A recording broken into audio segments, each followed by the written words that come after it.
Hey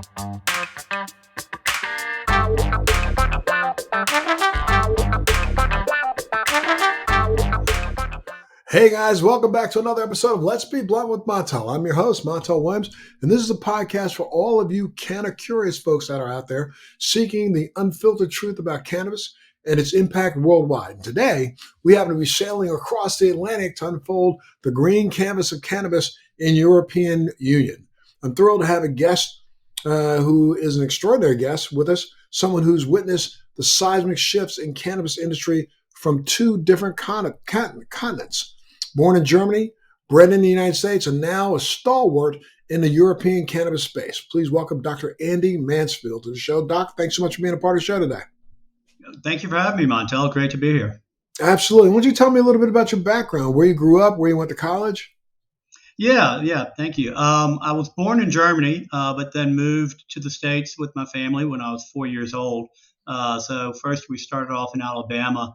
That's where I went to college and went to medical school there too at UAB, University of Alabama, Birmingham. And then did my residency and moved to Colorado and actually stayed in Colorado until I left the U.S. a few years ago. So I did my residency and all that stuff out in Colorado. Then I left Colorado, moved out to Vietnam for a few years before coming back to Germany. So I've been back here in Berlin for 3.5 years. And in Vietnam, you were working in what, a craft brewery or craft beer industry? Yeah. So if an old friend of mine was opening a craft brewery and wanted some help with that. And I said, well, why not? Sounds like an interesting side adventure. So off I went. Now, having just left Colorado, you said 4 years ago, 5 years ago, were you part of the cannabis industry in Colorado? No, I was not, because I was still practicing medicine back then.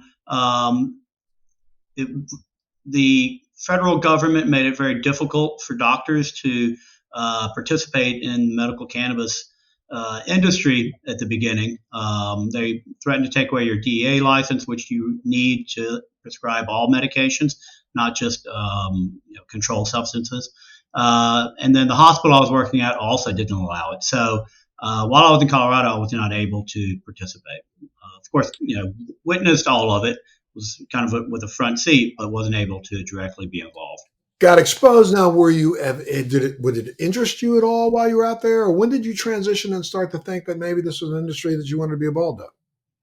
Yeah, I mean, I always was interested in it. To me, it was clear from early on that it could play a huge role in chronic pain. And as we all know, chronic pain and the opioid addiction issue or crisis in the U.S. is a big problem. It wasn't clear early on if it would be helpful for a lot of other things like mental health issues, which we were now finding out it is. But clearly, it was always going to have a major role in chronic pain. So I was interested in it a long time ago. Just wasn't able, like I mentioned, to directly get involved before. Yeah, did it surprise you when you noticed that the Germany was getting ready to enact legislation that allowed for medical cannabis? What was that? Sorry, I didn't quite follow that. Did it surprise you? I mean, you left Colorado, you went to Vietnam, you came back and went to Germany. Did it surprise you when you got back there that they had passed a law that said that medical cannabis was okay? Yeah, so it happened way back in 2017, actually, and the government didn't really want to allow it, but it was a German Supreme Court decision that said that basically medical cannabis has to be allowed. So that did surprise me back in 2017, 18 when I first heard about it. But then I didn't really follow it very much until maybe about 4 or 5 years ago. It started, being more in the news, and I started following more, and it really started becoming interested in seeing how I could get involved in the industry here. And it is grown and matured. Let's talk a little bit about the industry in Germany. Tell me how it works, how it functions. You go to a hospital, you go to a dispensary. Have they moved on now and done recreational use, or is it all still medical? So as of April 1st, so a few weeks ago, the new law came into effect, which allows adults to have and use cannabis and allows adults to grow up to 3 plants at home. There's no recreational market though, so there's no place for anyone to go buy it on a recreational sense unless you join a cannabis growing association, which those won't come into play until July. So at this point, if an adult wants to use cannabis in Germany, technically you have to be growing it yourself. But of course, if you get stopped right now by the police out on the street, you can have up to 25 grams, which is almost an ounce, on you and not get, and it's completely legal. The medical cannabis, though, like we said, has been around since 2017. And for that, you have to go to get a prescription from a physician. Then you have to buy the cannabis in a pharmacy. They don't have dispensaries here like they do in the U.S. It's all done through a regular pharmacy, and not all pharmacies carry it either. And that pharmacy cannabis, is that grown by private corporations or is it grown by the government? How does that work? So there are 3 companies who are allowed to grow it in Germany, but they have only been able to supply a very small percentage of the cannabis that's required to fill the needs of the medical cannabis patients here. So the vast majority gets imported from other countries. It used to be mainly from within Europe and Canada, but now you're starting to see cannabis being imported from South America, from Africa, and different places. None from the U.S. because you can't export from the U.S. since there's the federal prohibitions there. But a lot comes over from Canada and a lot from within Europe too.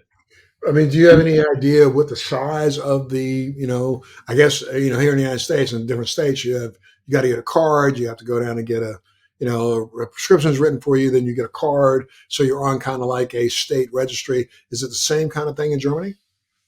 Yeah, I mean, you have to go to the physician, and until the law changed here a few weeks ago, only specialist physicians could even prescribe it. And it was a lot of paperwork for them, and the reimbursement wasn't great, so a lot of them didn't want to get involved anyway. With the new law starting April 1st, a lot of those barriers are falling away. So now any kind of physician is going to be able to prescribe it. It used to also be considered narcotic, isn't anymore, which makes the prescribing part, the filling part, all these things a lot easier. So hopefully now we're going to see a lot greater access for patients. But that's, we have to wait and see. A lot of times there are those unintended consequences that make things more difficult. So we'll have to see how it all works out.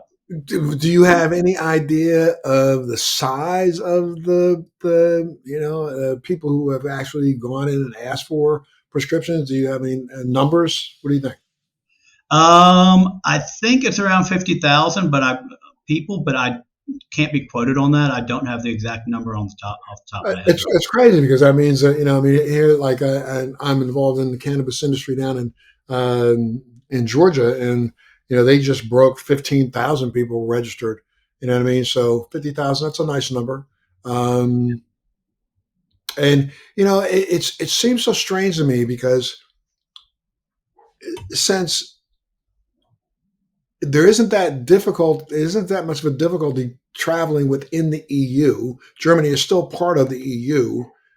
So people can come from other countries in the EU. And though there's not I guess there is a black market. I'm sure there is in Germany, right? Yeah, definitely. Okay, so people can come from other countries in the EU, pick up some cannabis, and it wouldn't be that difficult for them to take it back across their borders, right? Yeah, well, because there's no recreational market, it is difficult. So okay. Since it's all medical, they would need to have a physician here in Germany who prescribes it for them, writes them a prescription, and then they go get that prescription filled. So it is still pretty difficult. Once these cannabis social clubs come into play later this year, maybe they could join those, but we're not sure what all the rules are going to be around that, what kind of restrictions there are going to be. So it's still not going to be very easy. Of course, there's always going to be a black market, and so people can still travel, and most borders are pretty open, so there's no. I mean, I guess, but it's been legal. Well, it hadn't really been legal, but it had been accepted for use in Amsterdam for years, and so people did kind of travel cross borders there. I remember very, very strange. This is 10 years ago, more than that, 15 years ago. I know, even more than that, close to 20 years ago, actually going into Amsterdam and being able to openly buy in a couple of the coffee shops that they had there. But I thought it was so strange because I remember one time I went in and I actually took a train up from London. Did I go from London? I think I went from London. I had been staying in Paris and left Paris. No, that's right. I went from London to Paris and Paris to Amsterdam, and Mhm. by train. And I remember, I was consuming while I was in Amsterdam and going back to the train depot to go back. And I will never forget seeing, a couple of people pulled over on the side and their bags being opened up and everything on the side. And I'm thinking, well, how can you stop? I mean, it just seemed weird to me that here's one country in the EU's got it, but the rest still had it as illegal. Yeah, and that's going to continue to be a problem, because all the different state countries here, it's like the states in the U.S. They all have different laws. Everyone just about in the EU now has medical cannabis, but you're still not supposed to be traveling from country to country with it. So there's still a risk, you know. And even if you have a prescription from Germany, does that mean that the French police, for instance, are going to be okay with that?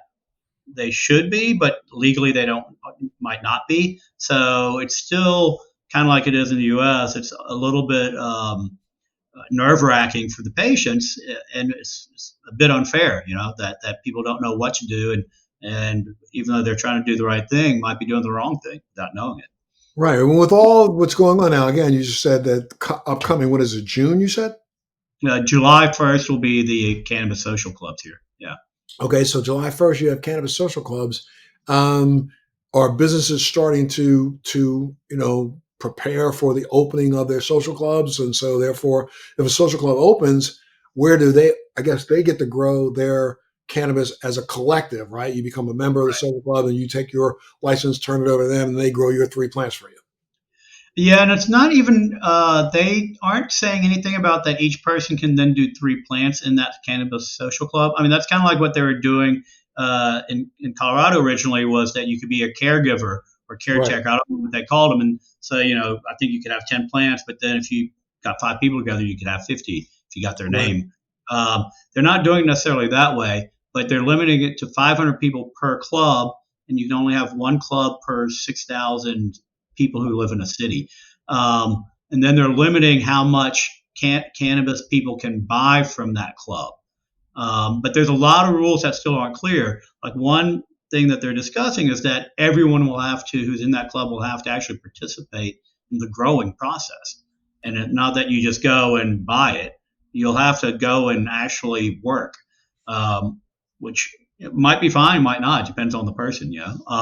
Yeah, but then also it might be kind of just crazy having 500 people trying to, dig in dirt. You know what I mean? Right. Yeah. Running around and trying to do something when most of them don't even know what they're doing without really serving a purpose other than being another bureaucratic hurdle to the Yeah, process. so then they'll probably make people walk in the door and scratch a little thing and put a seed in the ground, and now you're able to come in, right? It's got to, Yeah.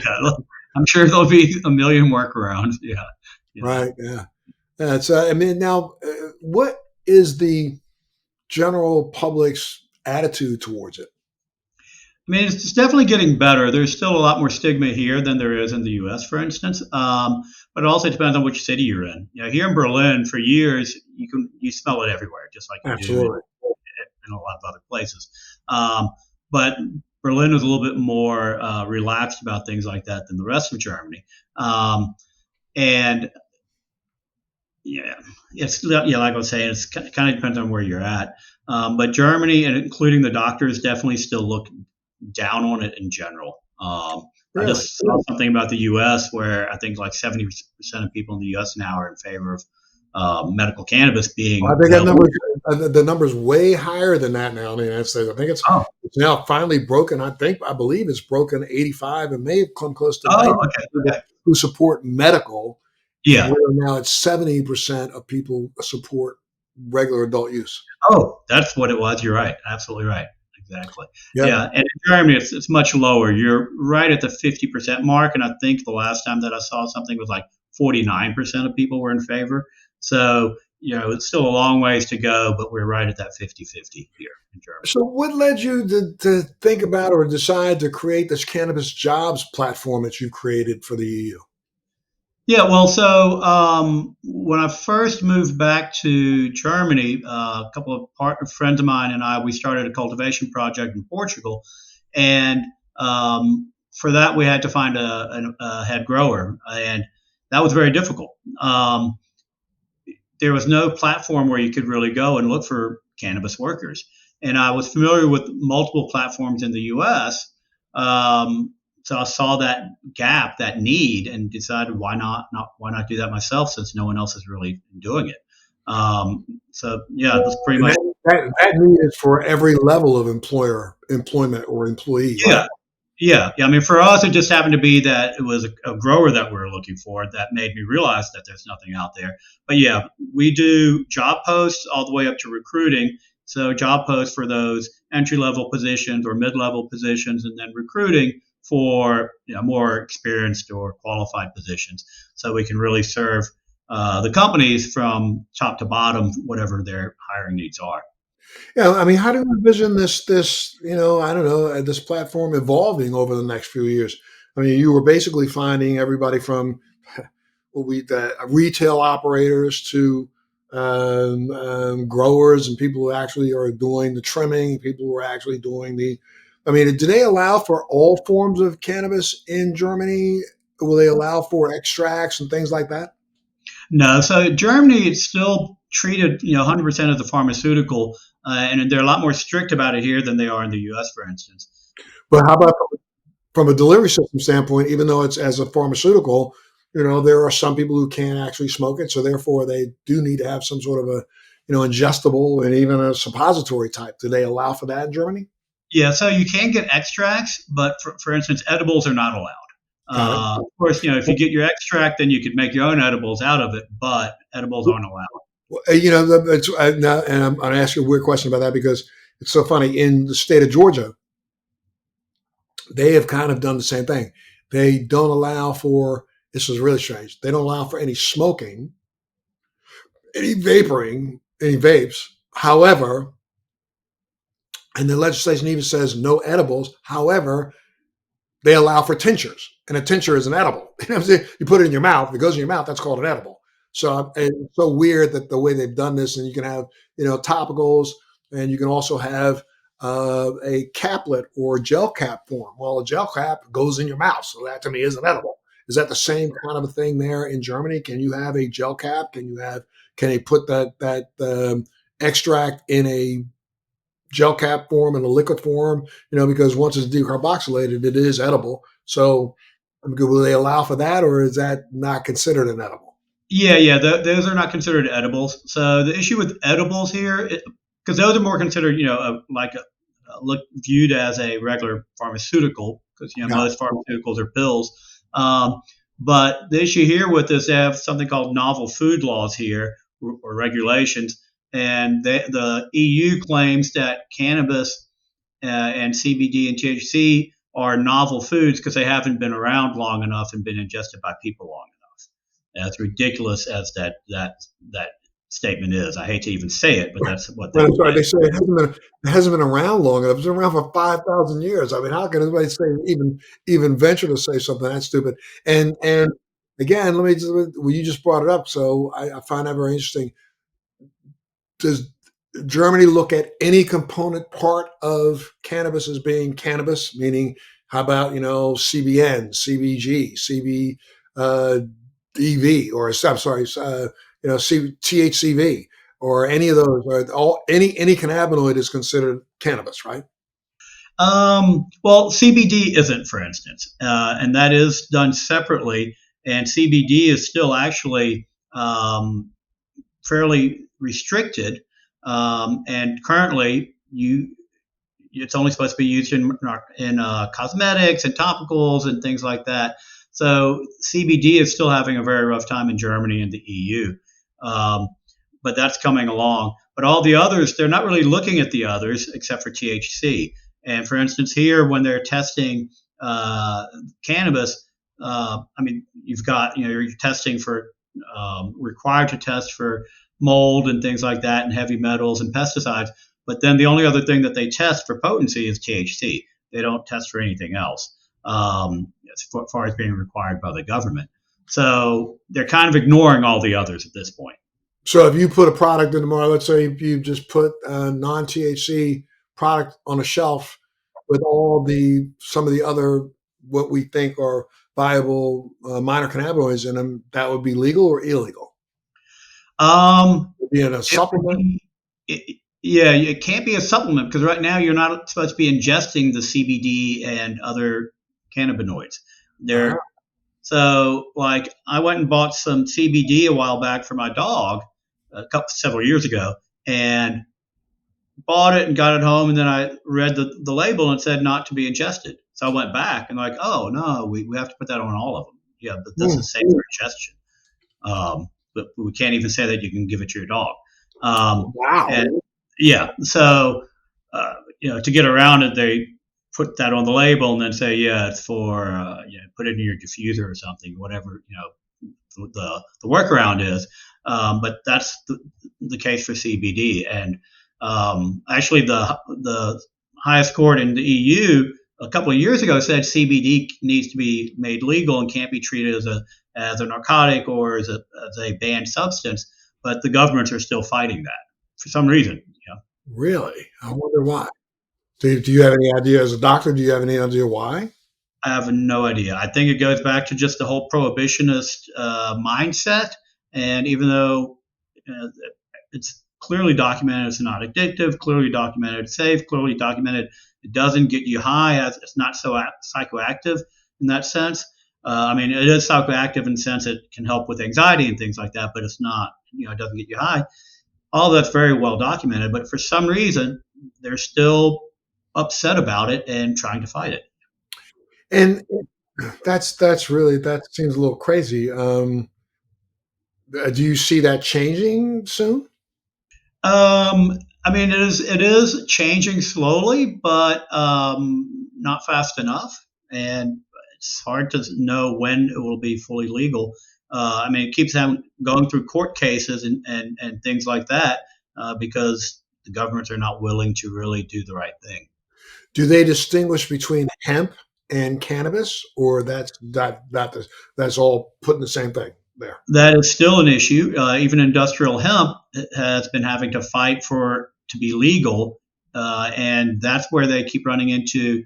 The governments have the 0.2% THC or threshold in order for it to be considered hemp or CBD. It has to be less than 0.2%. Well, I think Germany might be going up to 0.3% THC level for those. THC level. So therefore, that same hemp plant that has only 2.2% THC could have 7% CBD. Would that be legal as a hemp plant, not a marijuana plant? Yeah, that should be allowed. Yeah, that's allowed. Yeah. So therefore, you could eat that and ingest that, or no? I don't think I would have to double check, but because CBD is not to be sold as an ingestible, so I think technically they're still having to do the workarounds on that. Wow. Very, very interesting. So, I mean, where do you envision your platform evolving to, over the next couple of years? Well, with these new laws that were just passed in Germany, we're going to see tremendous growth in the medical market for those reasons I mentioned earlier. Also, it's been restricted in Germany up until now. Only 3 companies could cultivate or grow in Germany. That's going to be opened up to whoever can, whoever wants to and can pass the rules or the regulations. So that's going to also make the availability much greater in Germany. So the medical market's going to grow dramatically over the coming years. I don't think we're going to see much in the way of full recreational market coming in the next few years, but who knows? So I think in Germany in particular, we're going to see a lot of growth, a lot of jobs being created, with a lot of investment interest coming over from the U.S., which up until a year or so ago, U.S. investors were still very hesitant. but there's a big change in that now. And so for us, our platform is not just for Germany; it's for all of Europe.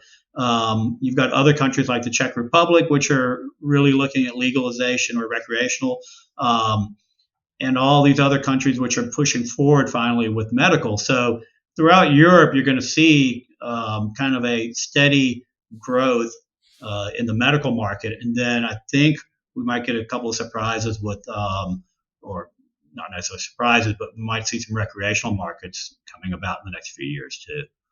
Wow. And you offer employees for each recreational and for medical. Yeah, I mean, right now it's all still medical, but for us, we help companies who are doing cannabis, high THC, CBD. If it's a hemp company that wants to work with us, we're happy to.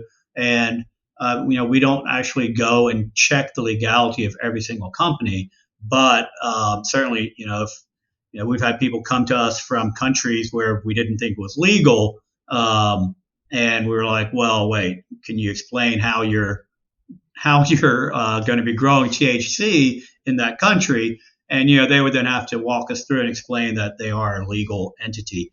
But I mean, generally, we trust that the companies are legal. We don't check their licenses. But Want to go back to one? We'll just go back one more time to the minor cannabinoids. So, since CBD is actually written about, but all the other ones again, like CBG, CBN, some of these others that are minor cannabinoids, are they off the radar, or can, like, again, because CBN is known as to help people sleep. Could you produce a product that's a CBN product and then make an ingestible product for that? I don't know the exact answer, but my guess is no. I mean, Really? my guess is that If it's gray, stay away. it would be at best a gray area, and usually these gray areas they close those loopholes pretty fast. Although you are seeing a lot of like HHC and things like that products, which are still currently legal. Although most governments are looking and discussing making things like that, or the Delta H THCs, all these different products that are just a molecule or two away They from should THC. stay away. Yeah, and so a lot of them are looking at making those products illegal, and in some countries they are. Czech Republic HHC is illegal, for instance. In Germany, it's still legal, but who knows for how long. So, it's that cat and mouse kind of game. Wow. Well, anything else you want to add, sir? This has been very important. Well, I was just going to say, for people who are interested in, who are listening or coming from the U.S. or Canada, there are job opportunities here. Visas, you'd have to get a work visa and things like that. But certainly, people who have cannabis industry experience, there's going to be roles for them in the European cannabis space. And maybe you want to issue a warning to those, though, who are coming, because technically, even once they open up, I guess the what did you call them, the clubs, or that's really not for visitors yet. Yeah, right. But what I'm talking about is people who want to come over and work. If Okay. people are coming from the cannabis industry in the U.S., even though the regulations are different here, still knowing the product and the regulations might be different, but even in the U.S., it's heavily regulated. So that's already some type of experience that translates over. If people are in the U.S. and they are looking for something new or interested in getting in kind of at the ground level of this industry, which Europe will become the biggest market in the world, most likely, once recreational hits here. There's some opportunities for people from the U.S. and from Canada to come over, I think. Gotcha. And again, I just think in terms of, there was a pretty robust, cannabis tourist trade into Holland and Amsterdam in the 90s, early 2000s. But people should not look at Germany as the same, right? Right. Definitely not. Germany definitely does not want to become, what Amsterdam was for a while. Germany wants to do it very legal, very controlled. And that's why the whole recreational, that's not the main reason, but it's one of the reasons that the recreational kind of got sidelined, because there was a lot more resistance especially from the conservatives, to the recreational idea.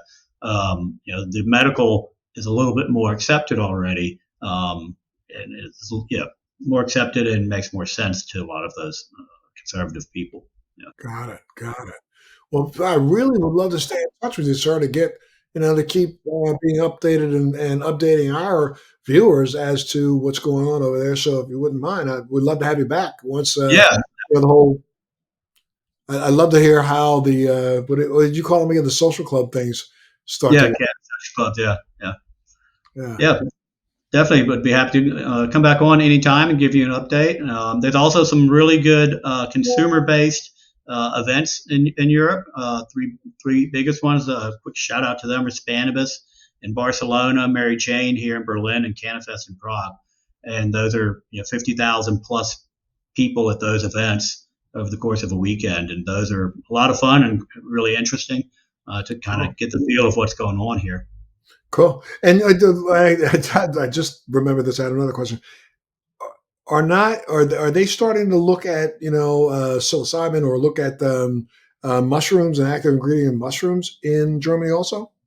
Not so much in Germany, but I mean, yes, they are. I mean, kind of that interest in the therapeutic side of that is definitely happening all over Europe too. Um, but as far as the laws changing anytime soon, no. But you can already in Amsterdam, just like with cannabis, you can already get psychedelic mushrooms and truffles and stuff there. So Got it. it's fairly readily available throughout Europe, but it's not technically legal as far as Gotcha. I understand. Well, Eddie, if people wanted to get a hold of you and try to figure out how they could participate in, this burgeoning, marketplace, what would they do? Where do they go? Yeah, thanks for that. They just go to www.eucannajobs.com. So that's EUCANNA jobs.com. And yeah, they can just take a look at the jobs on there. They can also create a profile and upload their CV, which makes them searchable by employers.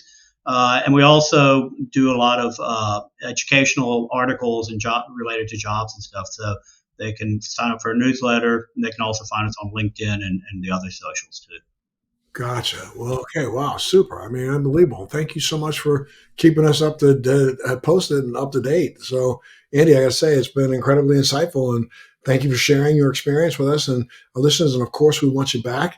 And, I'm sure they'll continue to improve the landscape in cannabis. And that's where we want to help have you maybe fill us in on and keep our people posted on what they can do and what they can't do. Okay. Yeah, absolutely. I'd be happy to be back anytime. And thanks for having me on, Montel. Great Yes. to meet you. We're great to meet you too. So I really enjoyed this conversation today, and thank you so much. And for all of our viewers, thank you all for tuning in. Continue to subscribe, and let's have some more candid conversations about cannabis. This is Montel Williams. I'm gonna sign off for now. And remember, let's stay blunt. Keep making sure you stay informed and stay blunt. Be well. Thanks for joining me on Let's Be Blunt with Montel. Please make sure you're subscribed and hit the bell to be notified when new episodes post each week. We'd love to hear your feedback also, so please send us your comments.